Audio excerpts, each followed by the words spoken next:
இனிமே கண்ணை மூடிட்டு கடலை எண்ணெய் வாங்கலாம்.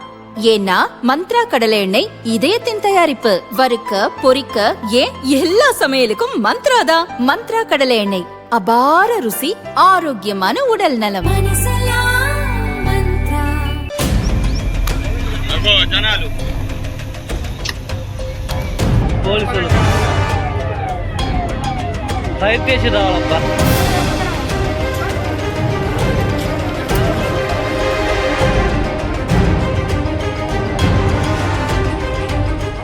தெலுங்கானா மாநிலம் நிர்மல் பகுதியில் இருந்து ஆந்திர மாநிலம் நெல்லூருக்கு ஹரிகிருஷ்ணா டிராவல்ஸ் என்ற தனியார் ஆம்னி பஸ் சென்றது. அந்த பஸ்ஸில் 36 பயணிகள் இருந்தனர். காலை 5:30 மணியளவில் பஸ் ஆந்திராவில் உள்ள மர்காபுரம் பகுதியில் சென்று கொண்டிருந்தது.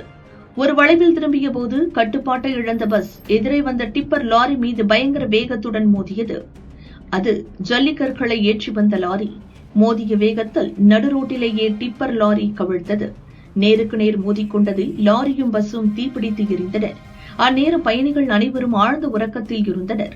திடுக்கிட்டு கண்விழித்த பயணிகள் பஸ் தீப்பிடித்து எரிவதைக் கண்டு அதிர்ச்சியடைந்து கதறினர்.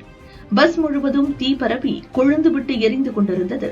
தீயில் சிக்கிக் கொண்ட பயணிகள் காப்பாத்துங்க காப்பாத்துங்க என அலறி துடித்தனர்.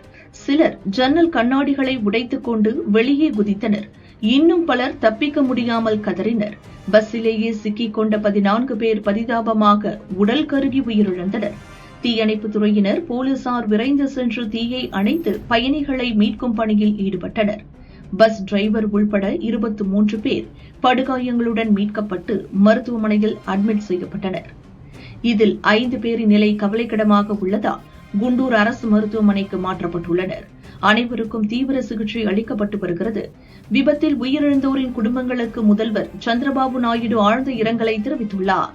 விபத்து குறித்து உயர்மட்ட விசாரணைக்கும் அவர் உத்தரவிட்டுள்ளார். அதிகாலை நேரத்தில் நடந்த பஸ் தீ விபத்து ஆந்திராவில் சோகத்தை ஏற்படுத்தியுள்ளது.